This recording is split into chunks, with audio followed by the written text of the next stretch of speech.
صلوا علی الحبیب۔ نبی کریم نے فرمایا جب دجال آئے گا نا تو میرے کچھ غلام گھوڑوں پہ چڑھ کے اسے قتل کریں گے۔ قربان جاؤں محبوب کے انداز گفتگو پہ۔ حضور فرمانے لگے وہ جو میرے غلام اسے قتل کریں گے نا، میں ان غلاموں کے نام جانتا ہوں۔ فرمایا میں ان کے باپوں کے نام بھی جانتا ہوں، فرمایا میں ان کے قبیلے بھی جانتا ہوں۔ محبوبہ تیرے کرم پہ قربان جائیں۔ حضور فرمانے لگے جن گھوڑوں پہ چڑھ کے وہ جہاد کریں گے میں ان گھوڑوں کے رنگوں کو بھی جانتا ہوں۔ حضور اونٹنی پہ ہے، احرام باندھا ہوا ہے، 1,40,000 کم و بیش غلام سامنے کھڑے، عرفات کا میدان۔ محبوب فرمانے لگے پہلا جملہ، جو درد والے تھے وہ تڑپ گئے، یہ سارے درد والے تھے لیکن کچھ زیادہ مزاج شناس تھے۔ محبوب نے پہلا جملہ کہا، حضور فرمانے لگے لوگوں جس طرح آج اکٹھے ہوئے ہیں شاید اس کے بعد دوبارہ ہم اکٹھے نہ ہوں۔ پہلا اعلان ہی کر دیا کہ یہ تمہارے ساتھ جو آج خطبہ ہے نا، اس میں اشارہ دے دیا کہ دوبارہ نہیں جمع ہوگے، اگلا حج نہیں کرنا، بس ختم ہوئی بات۔ یہ آخری پہلی بات ہی حضور نے یہ بیان۔ اب وہ اتنے دل نرم ہو گئے حضور کی بات سن کے، آنکھوں میں آنسو اس طرح آ گئے، طبیعت کا ملان اتنا بڑھ گیا کہ ہر ایک کا دل کشکول بن گیا، ہر طرف سے آہیں اور سسکیاں ہیں کہ حضور کے وہ جملے یوں صحابہ لے رہے تھے جب آپ سے کوئی کہہ دے کہ بھئی بس بھئی یہ وقت بس آخری ملاقات کا ہے، تو پھر انہوں نے وہ تو حضور کی ہر بات ہی توجہ سے سنتے تھے، پر یہاں جو انداز بن گیا وہ انوکھا بن گیا۔ فرمایا شاید دوبارہ ملاقات نہ ہو۔ پھر میرے کریم محبوب صلی اللہ تعالی علیہ وسلم نے فرمایا جس طرح تمہارے لیے یہ شہر حرمت والا ہے، مکہ حرمت والا ہے نا، ایک نیکی کرو تو مکے میں 1,00,000 کا ثواب، حرم مکہ میں ایک گناہ کرو تو وہ بھی 1,00,000 لکھا جاتا، حرمت والا ہے، بڑی عزت والا ہے۔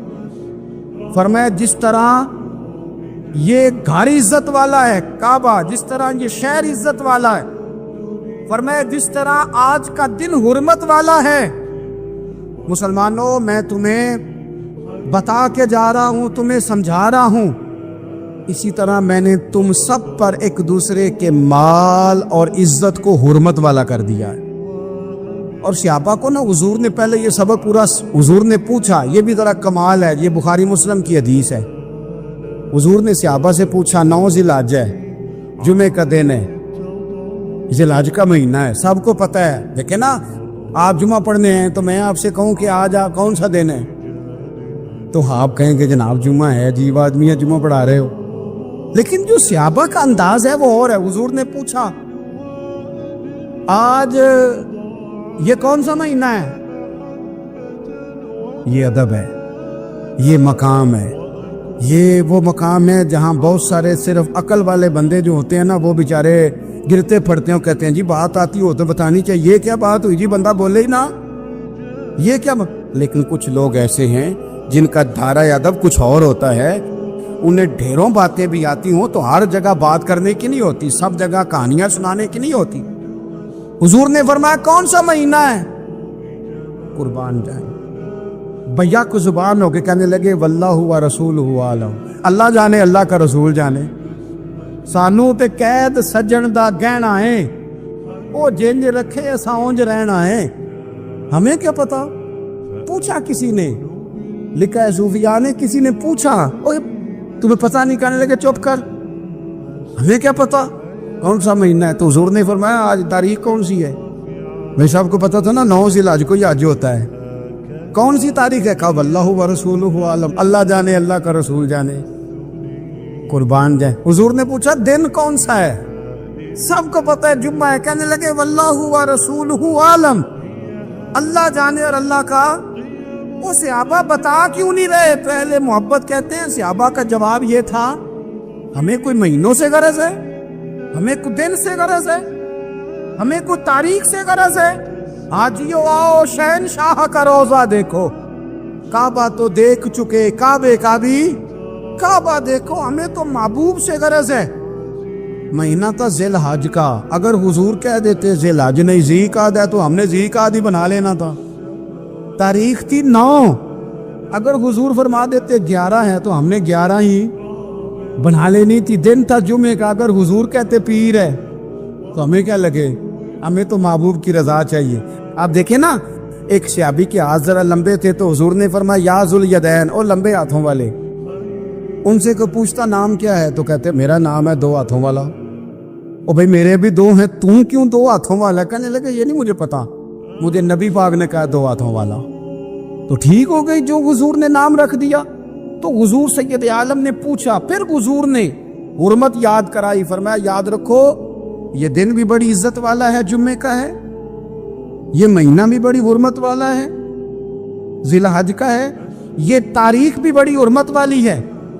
لیکن فرمایا جس طرح اس دن کی، اس شہر کی، اس مہینے کی تم نے عزت کرنی ہے، اسی طرح ایک دوسرے کے مال کا، ایک دوسرے کی عزت کا تم نے پاس کرنا۔ مسلمان بھائیوں، خدا را یہ حضور کہہ رہے ہیں یار، نبی پاک نے کعبہ کے سامنے کھڑے ہو کے فرمایا بیت اللہ تیری بڑی شان ہے، تیرا بڑا مرتبہ ہے، لیکن فرمایا میرے مومن کی عزت رب کی نظر میں کعبے سے بھی زیادہ ہے۔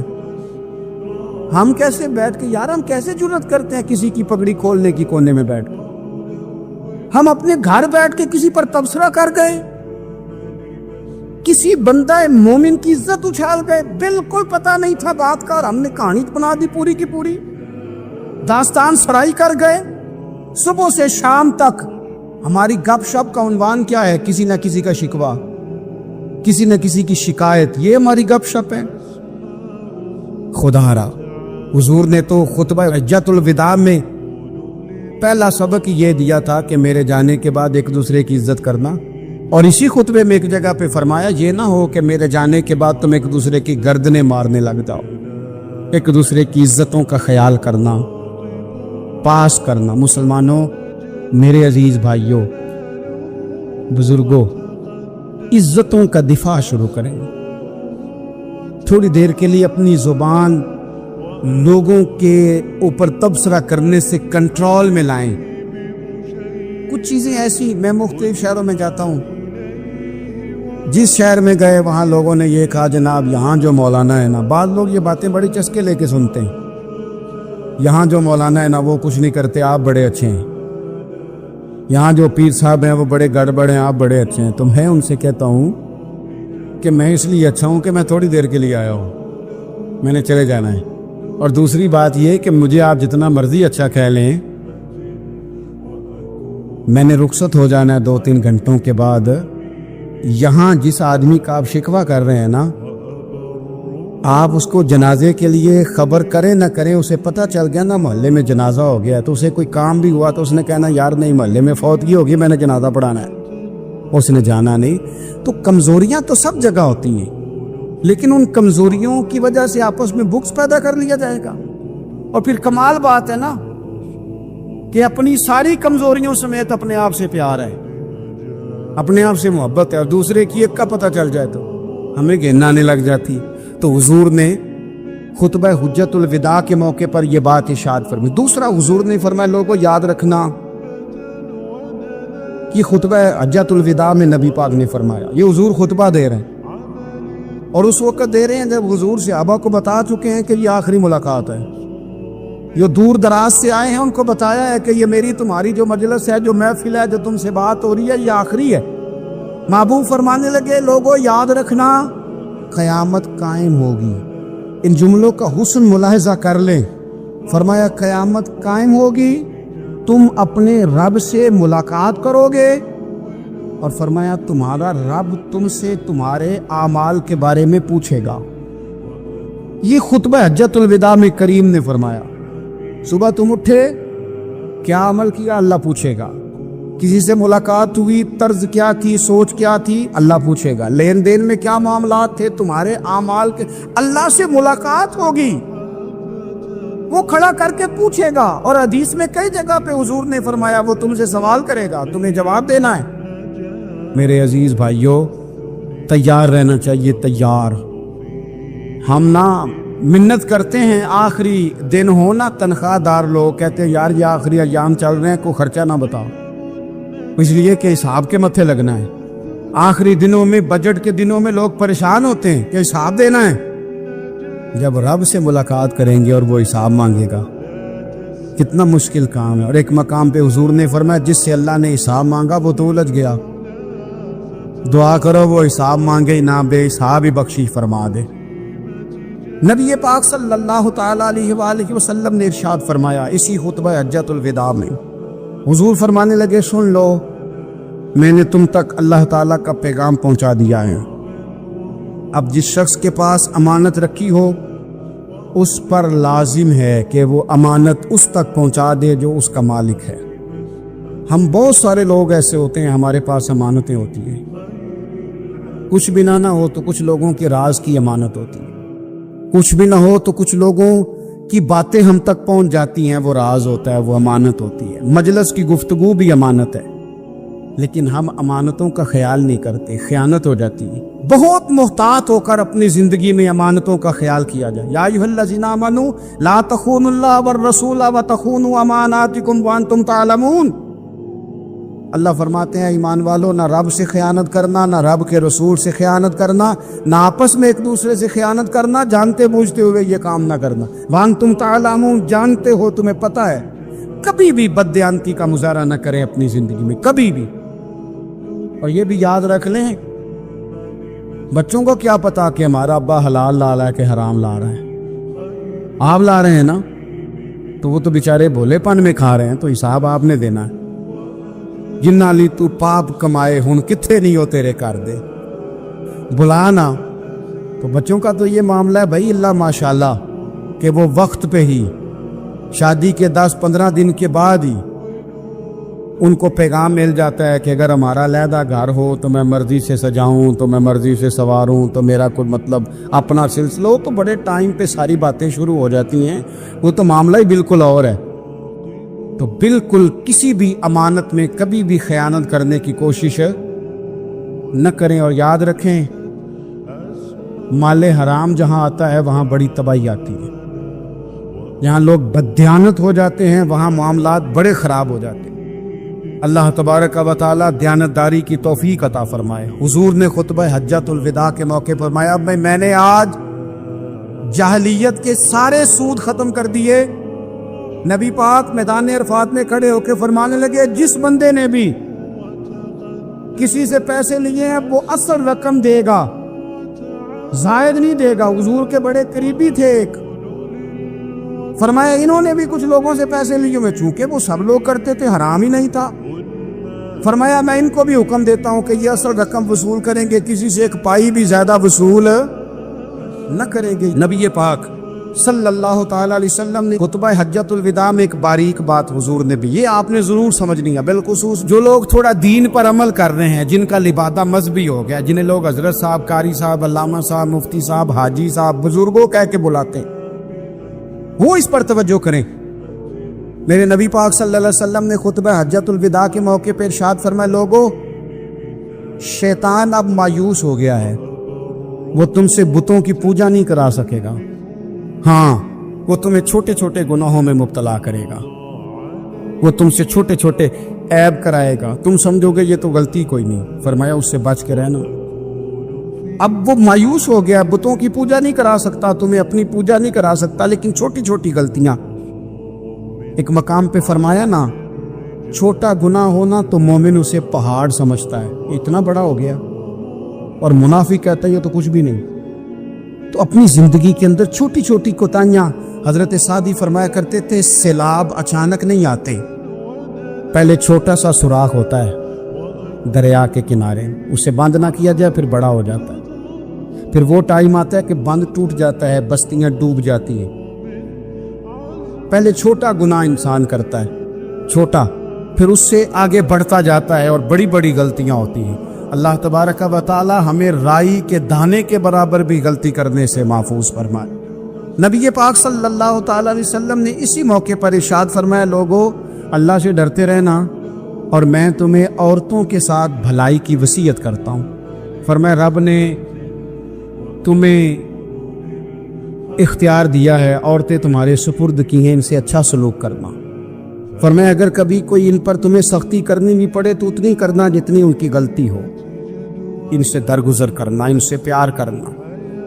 حضور علیہ الصلوۃ والسلام فرماتے ہیں رب نہ تمہارا چہرہ دیکھتا ہے، نہ تمہاری جیب دیکھتا ہے، مالک تو جب دیکھتا ہے تمہارا دل ہی دیکھتا ہے۔ تو دل کی کیفیت اللہ کو پتہ ہے۔ دل بے چین اس لیے رہتے ہیں کہ یہ جو پیاس اور جو طلب کرتے ہیں وہ ہم انہیں پہنچاتے نہیں۔ دل بے قرار اس لیے رہتے ہیں کہ یہ رب رسول کی محبت سے ٹھنڈے ہو، ہم ادھر ادھر کی چاہتے لیے پھرتے۔ ان کے اندر بے قراری اس لیے ہے کہ ہم نے امیدیں لوگوں سے وابستہ کر لی ہیں، جو لوگوں سے نہیں کرنی چاہیے تھی، اللہ رسول سے کرنی چاہیے۔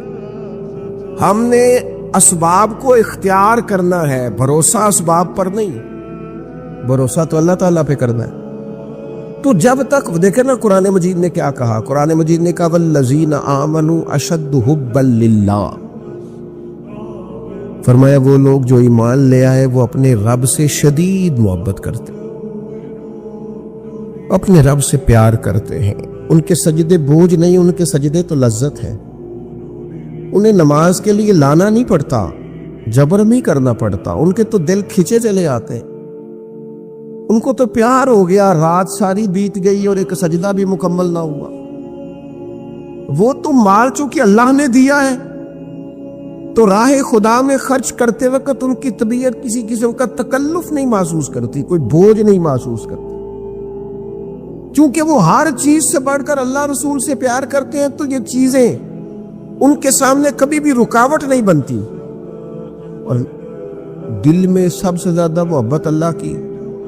اور جہاں تک تعلق ہے میرے رسول پاک کا، اللہ کریم نے فرمایا النبی اولیٰ بالمؤمنین من انفسہم، فرمایا یہ جو نبی ہے نا یہ تو مومنوں سے ان کی جانوں سے بھی زیادہ قریب ہے۔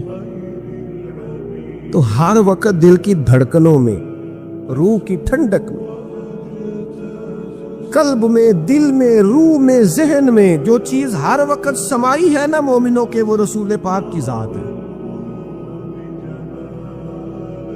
اگر رات ساری بندہ یہی سوچتا رہے کہ سویرے یار کس طرح کام چلانا ہے، پیسے کیسے آئیں گے، جو میرے پاس 2 لاکھ ہے اسے 6 کیسے کرنا ہے، اور یہ 6 ہے یہ 12 کیسے ہو سکتا ہے، اور جناب یہ دنیا میری کیسے آگے بڑھ سکتی ہے، اور یہ جو پلاٹ پڑا ہے نا میرے گھر کے بالکل سامنے، کیسے کوئی چکر چلے کہ میرا ہو جائے، گاڑی ہے ذرا چھوٹے ٹائروں والی بڑے ٹائروں والی کیسے آ سکتی ہے۔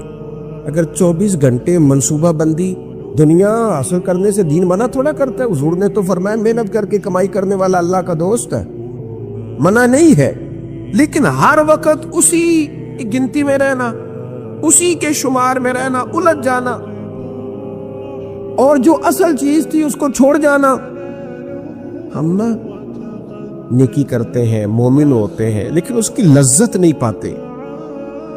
یعنی اگر نماز پڑھ کے بھی بندہ قرار نہ حاصل کرے، اگر وہ خیرات کر کے بھی اس کی ٹھنڈک نہ محسوس کرے، مسجد آ کے، محفل کرا کے، محفل میں بیٹھ کے، پھر بھی اس سے کوئی روحانیت نہ پا سکے، اس نے 20 علماء سنے، اس نے درجنوں خطباء سنے، اس نے ساری زندگی گزار دی، لیکن اس کے دل کی کیفیت ہی نہ بدلی، وہ لذت خاص ہی اسے نصیب نہ ہو، تو پھر اسے سوچنا چاہیے نا کہ دل میں نا اللہ تعالیٰ نے نا ہر چیز 2 بنائی ہے، ہونٹ 2، آنکھیں 2، کان 2، ہاتھ 2، پیر، دل اللہ نے ایک ہی بنایا۔ یہ نہیں ہو سکتا کہ چلو ایک طرف مجھے رکھ لو ایک طرف کسی اور کو رکھ لو، دل ہی ایک بنایا ہے۔ وہ کہتا ہے بس دل ایک ہے تو رب رسول ہی رہیں گے، اس میں ادھر ادھر کی چاہتے نہ لے آنا، جب تک دل کے اندر پوری طور پر اللہ رسول کی، بخاری مسلم میں حدیث ہے،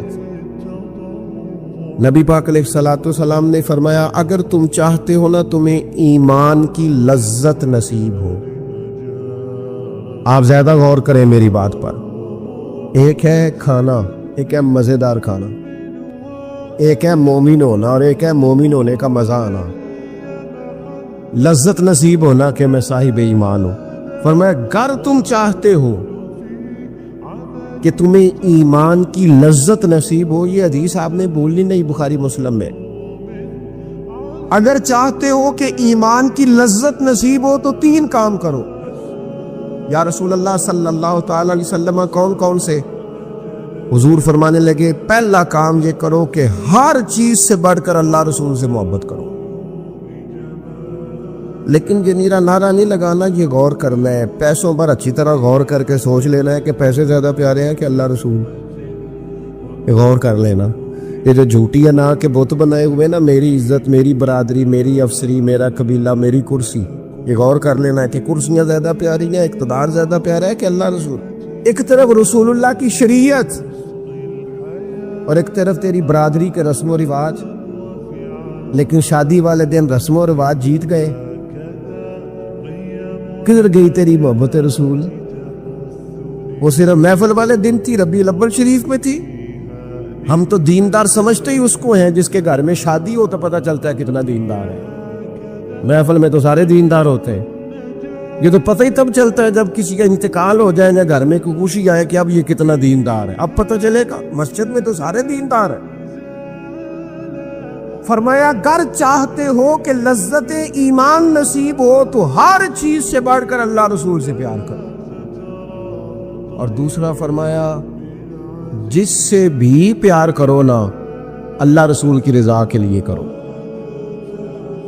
شکریہ کا تکلف بھی چھوڑ دو، وہ میرا احسان مانے گا یہ بھی چھوڑ دو، میری تعریف کرے گا یہ بھی چھوڑ دو، فقط اللہ رسول کی رضا کے لیے رشتے بنانے شروع کرو، مومن ہونے کا مزہ آئے گا۔ جتنے ہم شکوے کرتے ہیں نا رشتہ داروں کے، بھائیوں کے، قبیلوں کے، برادریوں کے، یہ سارے ختم ہو جائیں اگر ہم محبت اللہ رسول کی وجہ سے کرنی شروع کر دیں۔ اگر بنیاد اللہ رسول کی رضا ہو تو ہماری طبیعتوں میں کسی کے لیے نفرت پیدا نہ ہو، بے ادبی پیدا نہ ہو، کوئی ایسا ماحول نہ ہے۔ کیوں کہ ہم ڈائریکٹ پیار ہی نہیں کرتے، ہم جس سے بھی پیار کرتے ہیں درمیان میں رب رسول کو رکھ کے کرتے ہیں۔ اور حضور فرماتے ہیں قیامت کے دن رب اعلان کرے گا، اللہ فرمائے گا وہ کہاں ہیں جو دنیا میں میری رضا کے لیے آپس میں پیار کرتے تھے؟ یا اللہ کیا ملنے والا ہے؟ اللہ فرمائے گا آج میرے عرش کے سائے کے علاوہ سایہ کوئی نہیں۔ جو دنیا میں میری رضا کے لیے آپس میں پیار کرتے تھے انہیں آج میں اپنے عرش کا سایہ عطا کروں گا۔ تو اگر ایمان کی لذت چاہتے ہو، ایک تو ہر چیز سے بڑھ کے اللہ رسول سے پیار کریں، ایک جس سے بھی پیار کریں اللہ رسول کے لیے کریں، اور دوسرا فرمایا مومن ہونے کے بعد، کلمہ نصیب ہونے کے بعد، ایماندار ہونے کے بعد کفر کی طرف جانا اتنا ناپسند کریں، اتنا ناپسند کریں اتنا کوئی آگ میں جانا ناپسند کرتا ہے، اتنا ناپسند کریں۔ اگر یہ ذہن بن گیا پھر لذت نصیب۔ میں آپ سے عرض کروں میرے عزیزوں، ہم نا تھکی تھکی سی زندگی گزارتے ہیں، بور سا وقت گزارتے ہیں، الجھے ذہن رہتے ہیں، بکھری سوچے رہتے ہیں، ٹوٹے خیالات، پختگی نہیں باتوں میں، مضبوط نہیں افکار۔ کسی نے مشورہ دیا تو 10 منٹ کچھ اور سوچ لیا، اگلے سے بات کی تو پھر پچھلے کی بات ختم ہو گئی، اپنی زندگی میں مضبوطی نہیں۔ خدا کے بندو، ہمیں تو ایک سادہ سا اسلوب دے دیا گیا ہے کہ تم ہر چیز سے بڑھ کے رسول پاک سے محبت کرو۔ تو جب پوری طرح وہ محبت نصیب ہو جائے گی، جب پوری طرح وہ چاہت مل جائے گی، جب پوری طرح وہ خلوص نصیب ہو گیا، للہیت مل گئی، اللہ رسول کی بارگاہ نصیب ہو گئی، آپ یقین کریں حضور کی محبت بندے کو پکا کر دیتی ہے، اس کی سوچوں کو مضبوط کر دیتی ہے، اس کے اندر استقامت لاتی ہے رسول اللہ کی محبت، انسان طاقتور ہو جاتا ہے۔ میں تقریر نہیں کر رہا، جذبات کا اظہار کر رہا ہوں۔ میں آپ سے داد نہیں چاہتا، میں آپ کی ذہن سازی چاہتا ہوں۔ آپ بھلے میری بات پر کوئی سبحان اللہ ماشاءاللہ نہ کہیں، لیکن میرے درد دل کو سمجھے میں کیا کہنا چاہتا ہوں۔ دوستو، حضور کی محبت مضبوط کرتی ہے، مضبوط طاقتور کر دیتی ہے۔ نہ سمجھ آئے تو سیدنا بلال سے پوچھ کے دیکھو، مار پڑتی جاتی ہے، محبت طاقتور ہوتی جاتی ہے، تانے ملتے جاتے ہیں، محبت مضبوط ہوتی جاتی ہے۔ نہ سمجھ آئے تو سیدنا سلمان فارسی سے پوچھو، سالوں بیت گئے ڈھونڈتے، تلاش کرتے، آتے حضور کی بارگاہ میں حاضری دیتے، غلامی کرتے، کہاں سے چلے کہاں پہنچے. اگر نہ سمجھ آئے تو حضرت خبیب سے پوچھو، نہ سمجھ آئے تو بدر میں جا کے شہید ہونے والوں سے پوچھو جی محبت کتنا طاقتور کرتی ہے. حضرت انس بن نضر سے پوچھو میدان احد میں کہ یہ محبت افکار کو زندہ کرتی ہے، روح کو تازہ کرتی ہے. بندہ نہ زیادہ باتوں سے ویسے ہی بچ جاتا ہے. ایک شے ہی صرف یاد کرنی پڑتی ہے، ایک شے ہی، علم و بس کریو یار اے ہوئی حرف تینوں درکار. اعلیٰ حضرت فرماتے اے عشق تیرے صدقے ہم جلنے سے چھٹے سستے. جو آگ بجھا دے گی اب وہ آگ لگائی ہے، جو آگ بجھا دے گی اب وہ. اور پھر اعلیٰ حضرت فرماتے ہیں کہ یاد رکھنا جان ہے عشق مصطفیٰ، روز فضو کرے خدا. اور جس کو ہو درد کا مزہ، جس کو ہو درد کا مزہ، ایک ہوتا ہے شفا کا مزہ، ایک ہوتا ہے بیماری کا مزہ. یہ حضور کی محبت کی وہ والا درد ہے کہ یہ مزیدار ہے. اعلیٰ حضرت فرماتے جان ہے عشق مصطفیٰ، روز فضو کرے خدا. او لوگو جس کو ہو درد کا مزہ، وہ ناز دوا اٹھائے کیوں، اور پھر کے گلی گلی تباہ ہم ٹھوکریں سب کی کھائیں کیوں. اور دل کو جو عقل دے خدا تو تیری گلی سے جائے کیوں.